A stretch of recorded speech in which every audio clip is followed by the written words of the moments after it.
ನಮಸ್ಕಾರ ಗೆಳೆಯರಿ, stock market Kannada ಚಾನಲ್ಗೆ ಸ್ವಾಗತ ಸುಸ್ವಾಗತ. ಗೆಳೆಯರಿ, ವಿಡಿಯೋದಲ್ಲಿ ನಮ್ಮ ಮಾರ್ಕೆಟ್ಗೆ ಸಂಬಂಧಪಟ್ಟಂತೆ ಹಾಗೂ ಕೆಲವು ಇಂಡಿವಿಜುವಲ್ ಸ್ಟಾಕ್ ಗಳಿಗೆ ಸಂಬಂಧಪಟ್ಟಂತೆ ಶುಕ್ರವಾರ ನಮ್ಮ ಮಾರ್ಕೆಟ್ ಕ್ಲೋಸ್ ಆದ್ಮೇಲೆ ಹಾಗೂ ನಿನ್ನೆ ಕೆಲವೊಂದು ಅಪ್ಡೇಟ್ ಗಳು ಬಂದಿದ್ದಾವೆ. ಅವುಗಳ ಬಗ್ಗೆ ತಿಳ್ಕೊಳ್ಳುವಂತ ಪ್ರಯತ್ನವನ್ನ ಮಾಡೋಣ. ಹಲವು ಅಪ್ಡೇಟ್ ಗಳನ್ನ ಕವರ್ ಮಾಡ್ತಾ ಇದ್ದೀನಿ, ಹಾಗಾಗಿ ವಿಡಿಯೋನ ಕೊನೆವರೆಗೂ ನೋಡಿ ಪೂರ್ತಿ ವಿಚಾರ ತಿಳ್ಕೊಳ್ಳಿ. ಮೊದಲಿಗೆ ಡಿಸ್ಕ್ಲೇಮರ್ ಕೊಡ್ಲಿಕ್ಕೆ ಇಷ್ಟಪಡ್ತೀನಿ. ಇಲ್ಲಿ ಕವರ್ ಮಾಡ್ತಿರುವಂತ ಯಾವುದೇ ಸ್ಟಾಕ್ ಅನ್ನು ಕೂಡ ರೆಕಮೆಂಡ್ ಮಾಡ್ತಿಲ್ಲ. ನೀವು ಫರ್ದರ್ ಸ್ಟಡಿ ಮೆಡಿಟೇಷನ್ ತಗೊಳ್ಬಹುದು. ಆಸ್ ಎ ಎಜುಕೇಶನಲ್ ಪರ್ಪಸ್ ನಾನು ಈ ವಿಡಿಯೋ ನಿಮ್ಮ ಮುಂದೆ ತರ್ತಾ ಇದ್ದೀನಿ. ಹಾಗೆ ನಮ್ಮ ತರಬೇತಿ ಕಾರ್ಯಕ್ರಮದಲ್ಲಿ ಇಂಟ್ರೆಸ್ಟ್ ಇರುವಂತವರು ಇಮೇಲ್ ಮೂಲಕ ಸಂಪರ್ಕ ಮಾಡಬಹುದು. ಹೆಚ್ಚಿನ ಮಾಹಿತಿಯನ್ನ ನಾವು ಇಮೇಲ್ ಮೂಲಕ ನಿಮ್ಗೆ ಕೊಡ್ತೇವೆ. ಅನಂತರ ನಿಮ್ಗೆ ಏನ್ ಅನ್ಸುತ್ತೆ ಅದ್ರ ಮೇಲೆ ಡಿಸಿಷನ್ ಕೂಡ ತಗೊಳ್ಬಹುದಾಗಿರುತ್ತೆ. ಸೇರ್ಕೊಳ್ಬಹುದಾ ಇಲ್ವಾ ಅಂತ ಎಸ್ಪೆಷಲಿ ಕಲಿಯುವ ಆಸಕ್ತಿ ಇರೋರು ಸಂಪರ್ಕ ಮಾಡಬಹುದು. ಇನ್ನು ಇವತ್ತಿನ ಅಪ್ಡೇಟ್ ಗಳ ಕಡೆ ನಾವು ಬರೆದರೆ ಕಂಪ್ಯೂಟರ್ ಏಜ್ ಮ್ಯಾನೇಜ್ಮೆಂಟ್ ಸರ್ವಿಸಸ್ ಅಥವಾ ಕ್ಯಾಂಪ್ಸ್ ಶುಕ್ರವಾರ ಮಾರ್ಕೆಟ್ ಕ್ಲೋಸ್ ಆದ್ಮೇಲೆ ಒಂದು ಬಿಗ್ ಅಪ್ಡೇಟ್ ಅನ್ನ ಕೊಟ್ಟಿದೆ. ಅದೇನು ಅಂತ ನಾವು ನೋಡೋದಾದ್ರೆ, ಕಂಪನಿ ಸಬ್ಮಿಟ್ ಮಾಡಿರೋ PDF ಫೈಲ್ ಅನ್ನ ಓಪನ್ ಮಾಡಿದೀನಿ. Outcome of the board meeting held on October 10, 2025. ಮೊದಲನೇ ಪಾಯಿಂಟ್ ಎಲ್ಲಿದೆ ನೋಡಬಹುದು. Considered and approved the subdivision of the existing one equity share of the company having face value of ₹10, each fully paid up into 5 equity shares of having face value of ₹2. ಅಂದ್ರೆ company stock split ಮಾಡುವಂತ decision ಅನ್ನ ತಗೊಂಡಿದೆ. ಇದ್ರ ಬಗ್ಗೆ board meeting ಅಲ್ಲಿ approval ಕೂಡ ಸಿಕ್ಕಿದೆ ಶುಕ್ರವಾರದ ಮೀಟಿಂಗ್ ಅಲ್ಲಿ. ಬಟ್ ಈ ಡಿಸಿಷನ್ ಮಾರ್ಕೆಟ್ ಕ್ಲೋಸ್ ಆದ್ಮೇಲೆ ಬಂದಿದೆ. ಹಾಗಾಗಿ ರಿಯಾಕ್ಷನ್ ನಮ್ಗೆ ನಾಳೆ ನೋಡ್ಲಿಕ್ಕೆ ಸಿಗುತ್ತೆ. ₹10 ಇರುವಂತಹ ಫೇಸ್ ವ್ಯಾಲ್ಯೂನ ₹2 ಮಾಡುವಂತ ನಿರ್ಧಾರವನ್ನ ತಗೊಂಡಿದೆ. ಅಂದ್ರೆ 1:5 ರೇಷಿಯೋದಲ್ಲಿ ಸ್ಟಾಕ್ ಸ್ಪ್ಲಿಟ್ ಆಗುತ್ತೆ. ಒಂದು ಶೇರು 5 ಶೇರ್ಗಳಾಗುತ್ತೆ. ಈ ರೀತಿಯ ಡಿಸಿಷನ್ ಅನ್ನ ಕಂಪನಿ ತಗೊಂಡಿದೆ. ನಿಮ್ಗೆಲ್ರಿಗೂ ಗೊತ್ತಿರೋ ಹಾಗೆ ಸ್ಟಾಕ್ ಸ್ಪ್ಲಿಟ್ ಆಗ್ಬಹುದು ಅಥವಾ ಬೋನಸ್ ಆಗ್ಬಹುದು. ಆ ಸಂದರ್ಭದಲ್ಲಿ ಸ್ಟಾಕ್ ಪ್ರೈಸ್ ಅಡ್ಜಸ್ಟ್ ಆಗುತ್ತೆ. ಯಾವ ರೇಷಿಯೋದಲ್ಲಿ ಕಂಪನಿ ಅನೌನ್ಸ್ ಮಾಡಿದೆಯೋ ಆ ರೇಷಿಯೋದಲ್ಲಿ. ಆದ್ರೆ ಕಂಪನಿ ಇನ್ನು ರೆಕಾರ್ಡ್ ಡೇಟ್ ಅನ್ನು ಅನೌನ್ಸ್ ಮಾಡಿಲ್ಲ. ರೆಕಾರ್ಡ್ ಡೇಟ್ ಇಂದಿನ ದಿನ ಎಕ್ಸ್ ಡೇಟ್ ಯಾವತ್ತಿರುತ್ತೋ ಅವತ್ತು ಸ್ಟಾಕ್ ಪ್ರೈಸ್ ಅಡ್ಜಸ್ಟ್ ಆಗುತ್ತೆ. ಈಗ ಸ್ಟಾಕ್ ಸ್ಪ್ಲಿಟ್ ಮಾಡುವಂತ ನಿರ್ಧಾರವನ್ನು ಅನೌನ್ಸ್ ಮಾಡಿದೆ. ಒನ್ಸ್ ಶೇರ್ ಹೋಲ್ಡರ್ಸ್ ಅಪ್ರೂವಲ್ ಸಿಕ್ಕ ಮೇಲೆ ರೆಕಾರ್ಡ್ ಡೇಟ್ ಅನ್ನು ಅನೌನ್ಸ್ ಮಾಡುತ್ತೆ. ಹಾಗೆ ಕೆಲವರು ಪ್ರಶ್ನೆ ಮಾಡ್ತಾ ಇರ್ತಾರೆ, ನಾವು ಈಗ ತಗೊಂಡ್ರೆ ಸ್ಟಾಕ್ ಸ್ಪ್ಲಿಟ್ ಸಿಗುತ್ತಾ? ಇನ್ ಕೇಸ್ ಬೋನಸ್ ಅನೌನ್ಸ್ ಮಾಡಿದ್ರೆ ಯಾವ್ದಾದ್ರು ಕಂಪನಿ ಬೋನಸ್ ಸಿಗುತ್ತಾ ಅಂತ. ಖಂಡಿತ ಎಕ್ಸ್ ಡೇಟ್ ಗೆ ಮುಂಚೆ ದಿನವರೆಗೂ ಯಾರೆಲ್ಲ ಪರ್ಚೇಸ್ ಮಾಡ್ತಾರೋ ಅವ್ರಿಗೆಲ್ರಿಗೂ ಕೂಡ ಸಿಗುತ್ತೆ.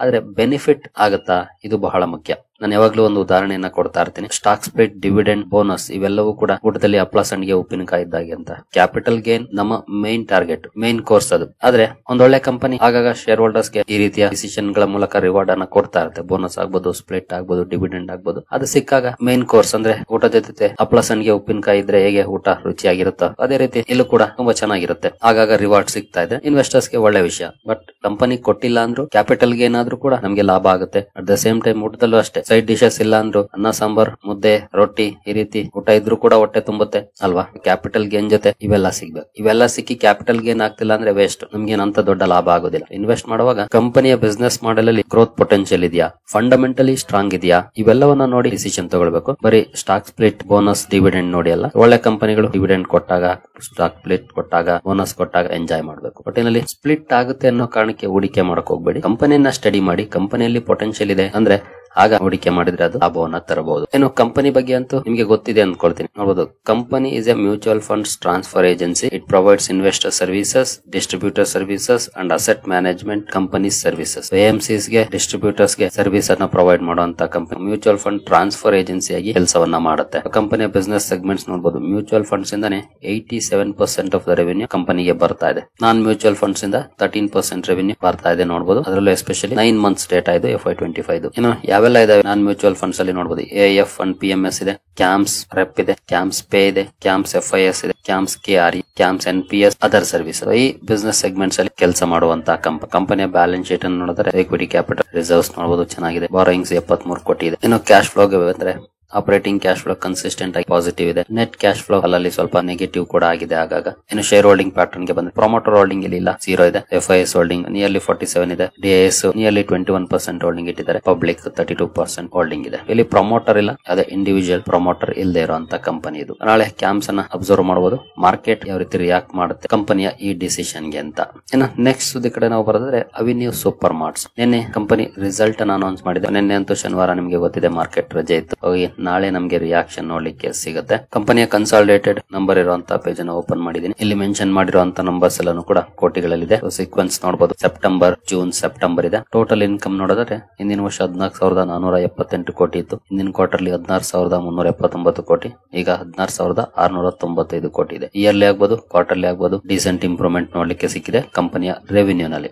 ಎಕ್ಸ್ಪೆನ್ಸಸ್ ನೋಡಬಹುದು. ಹಿಂದಿನ ವರ್ಷ 13,574 ಕೋಟಿ ಖರ್ಚು ಮಾಡಿತ್ತು ಕಂಪನಿ. ಹಿಂದಿನ ಕ್ವಾರ್ಟರ್ಲಿ 15,321 ಕೋಟಿ, ಈಗ ಈಗ 15,751 ಕೋಟಿ ಖರ್ಚು ಮಾಡಿದೆ. ಇನ್ಕಮ್ ಜಾಸ್ತಿ ಆದಾಗೆ ಎಕ್ಸ್ಪೆನ್ಸಸ್ ಕೂಡ ಜಾಸ್ತಿ ಆಗಿದೆ. ಇನ್ಕಮ್ ಇಂದ ಎಕ್ಸ್ಪೆನ್ಸಸ್ ಕಳೆದ್ರೆ PBT ಸಿಗುತ್ತೆ, ಪ್ರಾಫಿಟ್ ಬಿಫೋರ್ ಟ್ಯಾಕ್ಸ್ ಅಥವಾ ಆಪರೇಟಿಂಗ್ ಪ್ರಾಫಿಟ್ ಅಂತ ಕೂಡ ಕರೀತಾರೆ ಇದನ್ನ. ಇಂದಿನ ವರ್ಷ 903 ಕೋಟಿ ಇತ್ತು. ಇಂದಿನ ಕ್ವಾರ್ಟರ್ಲಿ 1057 ಕೋಟಿ ಇತ್ತು. ಈಗ 944 ಕೋಟಿ ಇದೆ. ಇಯರ್ಲಿ ಸ್ಲೈಟ್ಲಿ ಅಪ್ ಆಗಿದೆ, ಬಟ್ ಕ್ವಾರ್ಟರ್ಲಿ ಡೌನ್ ಇದೆ ಪರ್ಫಾರ್ಮೆನ್ಸ್ ನೋಡಬಹುದು PBT ಅಲ್ಲಿ. ನಂತರ ಟ್ಯಾಕ್ಸ್ ಎಕ್ಸ್ಪೆನ್ಸಸ್ ಬರುತ್ತೆ. ಟ್ಯಾಕ್ಸ್ ಎಕ್ಸ್ಪೆನ್ಸಸ್ ಕಳೆದ್ಮೇಲೆ ಕಂಪನಿಯ ನೆಟ್ ಪ್ರಾಫಿಟ್ ನೋಡೋದಾದ್ರೆ ಇಂದಿನ ವರ್ಷ 659 ಕೋಟಿ ಇತ್ತು. ಇಂದಿನ ಕ್ವಾರ್ಟರ್ಲಿ 772 ಕೋಟಿ, ಈಗ 684 ಕೋಟಿ. ಇಯರ್ಲಿ ಸ್ಲೈಟ್ಲಿ ಇಂಪ್ರೂವ್ ಆಗಿದೆ, ಬಟ್ ಕ್ವಾರ್ಟರ್ಲಿ ಡೌನ್ ಇದೆ ಪರ್ಫಾರ್ಮೆನ್ಸ್ ನೋಡಬಹುದು. ನೆಟ್ ಪ್ರಾಫಿಟ್ ಅಲ್ಲಿ ರೆವೆನ್ಯೂ ವೈಸ್ ಡೀಸೆಂಟ್ ಇಂಪ್ರೂವ್ಮೆಂಟ್ ಇದ್ರೂ ಕೂಡ PBT ಹಾಗೂ ನೆಟ್ ಪ್ರಾಫಿಟ್ ಅಲ್ಲಿ ಕ್ವಾರ್ಟರ್ಲಿ ಡೌನ್ ಇದೆ, ಇಯರ್ಲಿ ಅಪ್ ಆಗಿದೆ ಪರ್ಫಾರ್ಮೆನ್ಸ್. ಇನ್ನು EPS ಗೆ ಬಂದ್ರೆ ರೇಷಿಯೋದಲ್ಲಿ ಅಡ್ಜಸ್ಟ್ಮೆಂಟ್ ಆಗುತ್ತೆ. 10.14, 11.88, 10.53. ಇಯರ್ಲಿ ಅಪ್ ಇದೆ, ಕ್ವಾರ್ಟರ್ಲಿ ಡೌನ್ ಇದೆ. ಇನ್ನು ಕಂಪನಿಯ ಮ್ಯಾನೇಜ್ಮೆಂಟ್ ಏನ್ ಹೇಳಿದೆ ಅಂತ ನೋಡಿದ್ರೆ, ಕಂಪನಿ CEO ಅಂಶುಲ್ ಅಸಾವ್ ಅವರು GST ರೇಟ್ಸ್ ಚೇಂಜಸ್ ಏನಿದೆ ಅದನ್ನ ಕಸ್ಟಮರ್ಸ್ ಗೆ ಪಾಸ್ ಮಾಡಿರೋ ಬಗ್ಗೆ ಹೇಳಿದ್ದಾರೆ. ಜೊತೆಗೆ ಹೊಸ 8 ಸ್ಟೋರ್ಸ್ ಅನ್ನ ಓಪನ್ ಮಾಡಿರೋ ಬಗ್ಗೆ ಹೇಳಿದ್ದಾರೆ. ಅಂದ್ರೆ ಈ ಕ್ವಾರ್ಟರ್ಲಿ Q2 ನಲ್ಲಿ 8 ಹೊಸ ಸ್ಟೋರ್ಸ್ ಅನ್ನ ಕಂಪನಿ ಓಪನ್ ಮಾಡಿದೆ. Total 432 stores as of now operate ಮಾಡ್ತಾ ಇದೆ. ಈ ಬಗ್ಗೆ ಅಪ್ಡೇಟ್ ಅನ್ನ ಕೊಟ್ಟಿದ್ದಾರೆ. ಈ ರೀತಿಯಾಗಿದೆ ಡಿಮಾರ್ಟ್ ನ ಪರ್ಫಾರ್ಮೆನ್ಸ್. ಕಂಪನಿಯ ಲಾಸ್ಟ್ 6 ಮಂತ್ಸ್ ಪರ್ಫಾರ್ಮೆನ್ಸ್ ಅನ್ನು ನೋಡಿದ್ರೆ 2.74% ಅಪ್ ಇದೆ. 1 ಇಯರ್ ಅಲ್ಲಿ 3.45%, ಅಂದ್ರೆ ಫ್ಲಾಟ್ ಪರ್ಫಾರ್ಮೆನ್ಸ್ ಇದೆ. 1 ಇಯರ್ ಇಂದ ಕೂಡ ಫ್ಲಾಟ್ ಆಗಿದೆ. 5 ಇಯರ್ಸ್ ಪರ್ಫಾರ್ಮೆನ್ಸ್ ನೋಡಿದ್ರೆ 118% ಇದೆ. ಬಟ್ ನೋಡಬಹುದು 2021ರಲ್ಲಿ ಹೈ ಅನ್ನ ಅಚೀವ್ ಮಾಡಿದ್ದು ಕಂಪನಿ ಇಲ್ಲಿವರೆಗೂ ಆ ಹೈ ಅನ್ನ ಕ್ರಾಸ್ ಮಾಡಕ್ ಆಗಿಲ್ಲ ಕಂಪನಿ. ಅಕ್ಟೋಬರ್ 2021ರಲ್ಲಿ ಅಂದ್ರೆ 4 ಇಯರ್ಸ್ ಆಗಿದೆ, ಸೇಮ್ ರೇಂಜ್ ಅಲ್ಲಿ ಇದೆ ಸ್ಟಾಕ್. ಅಂದ್ರೆ ಕಮ್ ಬ್ಯಾಕ್ ಮಾಡ್ತು 2024ರ ಸೆಪ್ಟೆಂಬರ್ ಅಲ್ಲಿ 2021ರ ಹೈ ಏನಿತ್ತು ಅಲ್ಲಿಗೆ ಬಂತು, ಬಟ್ ಆನಂತರ ಡಿಕ್ಲೈನ್ ಆಯ್ತು. ಅಂದ್ರೆ ಲಾಸ್ಟ್ 4 ಇಯರ್ಸ್ ಇಂದ ಕಂಪನಿ ಏನು ರಿಟರ್ನ್ಸ್ ಅನ್ನ ಕೊಟ್ಟಿಲ್ಲ, ಸೇಮ್ ರೇಂಜ್ ಅಲ್ಲೇ ಇದೆ. ಮಧ್ಯೆ ಕಮ್ ಬ್ಯಾಕ್ ಮಾಡಿದ್ರು ಕೂಡ ಅದು ಸಸ್ಟೈನ್ ಆಗ್ಲಿಲ್ಲ. ಮಾರ್ಕೆಟ್ ಅಲ್ಲಿ ಪರಿಸ್ಥಿತಿಗಳು ಬದಲಾಯಿತು. ಲಾಸ್ಟ್ ಇಯರ್ ಸೆಪ್ಟೆಂಬರ್ 26 ಇಂದ ನೋಡಬಹುದು, ಲಾಸ್ಟ್ ಇಯರ್ ಸೆಪ್ಟೆಂಬರ್ 27 5100 ಚಿಲ್ಲರೆ ಅಚೀವ್ ಮಾಡಿದೆ.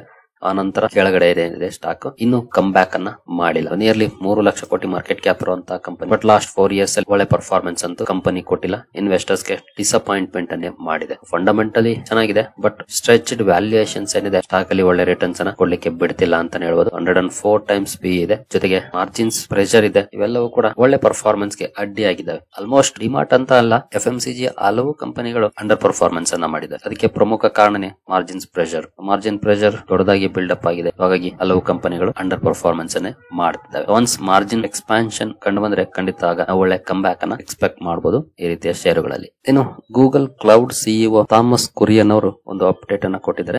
AI will not replace your jobs. ಒಂದು ಇಂಟರ್ವ್ಯೂ ನಲ್ಲಿ ಈ ಮಾತನ್ನ ಅವರು ಹೇಳಿದ್ದಾರೆ. ಖಂಡಿತ ಇದು 100% ರೈಟ್ ಅಂತ ಒಪ್ಕೊಳಕ್ ಆಗೋದಿಲ್ಲ. ಯಾಕಂದ್ರೆ AI ಬಂದ ಮೇಲೆ ಒಂದಷ್ಟು ಬದಲಾವಣೆಗಳಾಗಿದೆ. ಟ್ಯಾಲೆಂಟ್ ಇರುವಂತವ್ರಿಗೆ ರಿಪ್ಲೇಸ್ಮೆಂಟ್ ಸಿಗದೆ ಇರಬಹುದು, ಬಟ್ ಲೋಯರ್ ಲೆವೆಲ್ ಏನಿತ್ತು ಟೆಕ್ ಸೆಗ್ಮೆಂಟ್ ಅಲ್ಲಿ, ಫಾರ್ ಎಕ್ಸಾಂಪಲ್ ಟೆಲಿಕಾಲರ್ಸ್, ಇಲ್ಲಿ ಹಲವು ಬದಲಾವಣೆಗಳಾಗ್ತಾ ಇದೆ AI ಇಂದ. ನಾನು ಜಸ್ಟ್ ಒಂದು ಉದಾಹರಣೆಯನ್ನು ತಗೊಳ್ತಿದ್ದೀನಿ. ಇವತ್ತು AI ಟೆಲಿಕಾಲರ್ಸ್ ಏನ್ ಮಾಡ್ತಿದ್ರು ಅದನ್ನ ಮಾಡ್ತಿದೆ. ಇನ್ನು ಗೂಗಲ್ ಅಸಿಸ್ಟೆಂಟ್ ಅಥವಾ AI ಅಸಿಸ್ಟೆಂಟ್ ಅಂತ ನೋಡ್ಲಿಕ್ಕೆ ಕಾಣುತ್ತೆ. ಅದು ತುಂಬಾ ದಿನದಿಂದ ಇತ್ತು, ಬಟ್ ಈಗ ಅದು ಇನ್ನೊಂದು ಲೆವೆಲ್ಗೆ ಹೋಗ್ತಾ ಇದೆ. ಹಾಗಾಗಿ ಇಲ್ಲಿ ಕೆಲವೊಂದು ಬದಲಾವಣೆಗಳು ಖಂಡಿತ ಆಗ್ತಾ ಇದೆ, ಬಟ್ 100% ರಿಪ್ಲೇಸ್ ಅಂತೂ ಸಾಧ್ಯ ಇಲ್ಲ. ಈವನ್ 50% ಕೂಡ ಸಾಧ್ಯ ಇಲ್ಲ. ಬಟ್ ಒಂದಷ್ಟು ಜಾಬ್ಸ್ ರೀಪ್ಲೇಸ್ ಆಗೋದ್ರಲ್ಲಿ ಡೌಟ್ ಇಲ್ಲ. ನಾವು ಸ್ಕಿಲ್ ಸೆಟ್ಸ್ ಅನ್ನ ಇಂಪ್ರೂವ್ ಮಾಡ್ಕೊಳ್ಳೇಬೇಕಾಗುತ್ತೆ ಈ AI ಯುಗದಲ್ಲಿ ಸರ್ವೈವ್ ಆಗ್ಬೇಕು ಅಂದ್ರೆ. ಇನ್ನು ನೆಕ್ಸ್ಟ್ NSE ಒಂದು ಅಪ್ಡೇಟ್ ಅನ್ನ ಕೊಟ್ಟಿದೆ. ರೀಸೆಂಟ್ ಆಗಿ ಇದೇ ರೀತಿ ಅಪ್ಡೇಟ್ ಅನ್ನ ಕೊಟ್ಟಿತ್ತು. ಈಗ ನೋಡಬಹುದು, NSE faces around 170 million cyber attacks daily. Dedicated cyber warriors ensure uninterrupted operations. Big cyber attacks ಅಂತಾನೆ ಹೇಳ್ಬೋದು. Per day 170 million cyber attacks ಅಂದ್ರೆ ಖಂಡಿತ ಸಣ್ಣ ನಂಬರ್ಸ್ ಅಂತೂ ಅಲ್ಲ. ಬಟ್ ಇಷ್ಟೆಲ್ಲ ಅಟ್ಯಾಕ್ಸ್ ನ ನಡುವೆ ಕೂಡ ಅನ್ಇಂಟರಪ್ಟೆಡ್ ಆಪರೇಷನ್ಸ್ NSE ಕೊಡ್ತಿದೆ ಅಂತ ಅಂದ್ರೆ ಎಷ್ಟು ಪ್ರಿಪೇರ್ಡ್ ಆಗಿದೆ ಅನ್ನೋದನ್ನ ನಾವು ನೋಡಬಹುದು. NSE ಆಗ್ಬೋದು ಅಥವಾ BSE ಆಗ್ಬೋದು, ಸಾಕಷ್ಟು ಇಂಪ್ರೂವ್ಮೆಂಟ್ಸ್ ಅನ್ನ ಮಾಡ್ಕೊಂಡಿದ್ದಾರೆ. ಹಾಗಾಗಿನೇ ಎಷ್ಟು ದೊಡ್ಡ ಮಟ್ಟದ ಅಟ್ಯಾಕ್ಸ್ ಡೈಲಿ ಆದ್ರೂ ಕೂಡ ತನ್ನ ಆಪರೇಷನ್ಸ್ ಗೆ ಯಾವುದೇ ತೊಂದರೆ ಆಗದೆ ಮೇಂಟೈನ್ ಮಾಡಕ್ಕೆ ಸಾಧ್ಯ ಆಗ್ತಾ ಇರೋದು. ಸರಿ ಗೆಳೆಯರೆ, ಈ ಎಲ್ಲ ಅಪ್ಡೇಟ್ಸ್ ನಿಮ್ಗೆ ಇಷ್ಟ ಆಗಿದೆ ಅಂದ್ಕೊಳ್ತೀನಿ. ಹಾಗೆ ನಮ್ಮ ತರಬೇತಿ ಕಾರ್ಯಕ್ರಮದಲ್ಲಿ ನಿಮ್ಗೆ ಏನಾದ್ರೂ ಇಂಟ್ರೆಸ್ಟ್ ಇದ್ರೆ ಇಮೇಲ್ ಮೂಲಕ ಸಂಪರ್ಕ ಮಾಡಿ. ಮುಂದಿನ ವಿಡಿಯೋದಲ್ಲಿ ಸಿಗೋಣ. ಅಲ್ಲಿವರೆಗೂ ಜೈ ಹಿಂದ್, ಜೈ ಕರ್ನಾಟಕ.